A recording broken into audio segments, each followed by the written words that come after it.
अगर जो खाली कर दोगे तो ठीक है, नहीं करोगे तो सारा सील रहेगा। 1 तारीख को मस्जिद में कोई सामान नहीं होना चाहिए, कुछ नहीं होना चाहिए। जामा मस्जिद का बोर्ड हटा देना, सब हटा देना, ठीक है। उत्तराखंड के देहरादून में इस वक्त हजारों मुसलमान सड़कों पर है, क्योंकि मुसलमानों को यह धमकी दी जाती है कि या तो मस्जिद को खुद खाली कर दो वरना पूरी मस्जिद को सील कर दिया जाएगा। जी हां दोस्तों, इस वक्त यह खबर सोशल मीडिया पर खूब वायरल है और लोग सड़कों पर निकलकर एहतजाज कर रहे हैं। आखिरकार इस खबर की क्या सच्चाई है? जेएम की रिपोर्ट के मुताबिक इस पूरी खबर की सच्चाई यह है कि वहां के मकामी मुस्लिम कम्युनिटी का कहना है कि मसूरी देहरादून डेवलपमेंट अथॉरिटी ने अदालत के हुक्म से आगे बढ़कर पूरी मस्जिद को सील कर दिया है।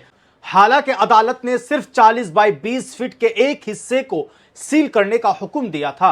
मकामी लोगों के मुताबिक पूरी मस्जिद बंद होने से न सिर्फ नमाज अदा करने में मुश्किल हो रही है, बल्कि मस्जिद से जुड़ी सहूलियात भी मुतासिर हो गई है। वहां के मकामी मुसलमानों का यह भी इल्जाम है कि इंतजामिया ने कुछ हिंदुत्वा तंजीमों के दबाव में आकर यह कदम उठाया है और कानूनी तरीक़ेकार को पूरी तरह फॉलो नहीं किया है। इस दौरान होने वाली बातचीत की वीडियो भी सोशल मीडिया पर खूब वायरल हो रही है। उस कमरे का कंस्ट्रक्शन सरकारी पैसे से हुआ, सरकारी योजना के तहत हुआ, सरकारी भी तो मस्जिद committee can not be held responsible for anybody's illegal act. वो डिरेक्शन ऑफ ड्यूटी है उनके। आपके जरिए से डिस्ट्रिक्ट मैजिस्ट्रेट साहब से रिक्वेस्ट है तत्काल प्रभाव से उन अधिकारियों को नोटिस जारी कर इसमें कार्रवाई की जाए, ताकि ऐसा मिस अप्रोप्रिएशन और मिस एलोकेशन ऑफ फंड कहीं और नहीं, क्योंकि ये 3 करोड़ 30 लाख रुपए की बंदरगाह कागज संबंधित आपको जमा करना है, जिसमें कोई रूल ऑफ लॉ फॉलो नहीं किया गया और ऐसा जनता के टैक्स का था, ऐसा देश का था, ऐसा जनता का था और अल्टीमेटली फॉल्ट भी जनता का ही निकल रहा है कि तुमने गलती कर दी।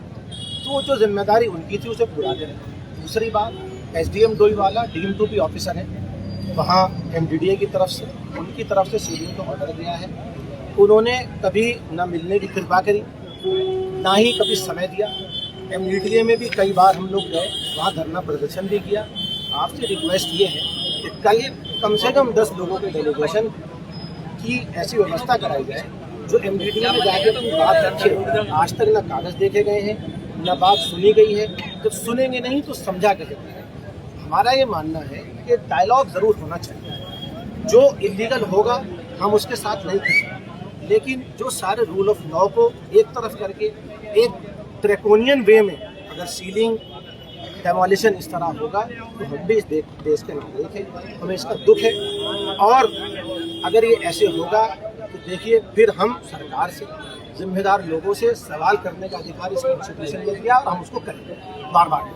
और तीसरी चीज, तो दोस्तों वही मुसलमानों का कहना है कि ये जामा मस्जिद कई दिहाइयों से यहां मौजूद है और तकरीबन 10 से 15 मुस्लिम खानदान यहां बाकायदगी से नमाज अदा करते आए हैं। रिहायशी कासिम अली के मुताबिक ये मस्जिद 1978 से कायम है और 2017 में इसका रजिस्ट्रेशन हुआ था। उनका कहना है कि मस्जिद से मुतालिक तमाम जरूरी कागजात मौजूद है और 1992 के रिकॉर्ड भी उसका जिक्र मिलता है, लेकिन फिर भी मस्जिद को सील कर दिया गया है। अगर जो खाली कर दोगे तो ठीक है, नहीं करोगे तो सारा सील रहेगा। आपका नाम क्या है? आसिम जी, आपसे प्रार्थना है 1 तारीख को मस्जिद खाली कर देना। मस्जिद आज ही खाली होने वाली थी, हमने बोला इनकी ईद मनाने देना, इसलिए ईद की वजह से आज प्रशासन से प्रार्थना की हमने।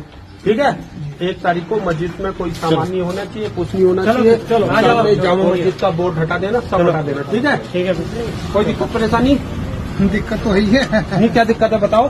ये दिक्कत ये कि मस्जिद है, कागज पत्तर हमारा हम लोगों का सब कुछ। कागज पत्तर होता तो प्रशासन बेवकूफ थोड़ा हाईकोर्ट जाओ, हाईकोर्ट सुप्रीम कोर्ट जाओ। चलो अब आइए दोस्तों अगली खबर के ताल्लुक से बात कर लेते हैं। खबर यह है कि मौलाना तौकीर रजा खान के ताल्लुक से एक बुरी खबर है। जी हां दोस्तों, वही मौलाना तौकीर रजा खान के जो महीनों से जेल की सलाखों में पड़े हुए हैं और इस वक्त अब उनके ताल्लुक से एक बुरी खबर सामने आ रही है कि मौलाना तौकीर रजा खान को बड़ा झटका लगा है। बरेली तशद्दुद मामले में दर्ज मुकदमे के सिलसिले में उन्होंने जमानत के लिए इलाहाबाद हाई कोर्ट से रुजू किया था, लेकिन जस्टिस अरुण कुमार सिंह दीशवाल की सिंगल बेंच ने उनकी जमानत की दरखास्त को रिजेक्ट कर दिया है। इस फैसले के बाद इत्तेहाद मिल्लत कौंसिल IMC के सरबराह मौलाना तौकीर रजा खान को फिलहाल अभी भी जेल में ही रहना होगा। बरेली में 26 सितंबर 2025 को तशद्दुद के वाकयात पेश आए थे, जिनमें मौलाना तौकीर रजा को मुबैना तौर पर मरकजी मुलजिम मास्टरमाइंड करार दिया गया था। मौलाना तौकीर रजा ने बरेली की मकामी अदालत में जमानत की दरखास्त दायर की, जिसे रिजेक्ट कर दिया गया है। इसके बाद उन्होंने इलाहाबाद कोर्ट से रुजू किया, वहां से भी उन्हें राहत नहीं मिल सकी है और इसलिए अभी भी मौलाना तौकीर रजा खान जेल के अंदर ही रहेंगे, क्योंकि उनकी जमानत को रिजेक्ट कर दिया गया है।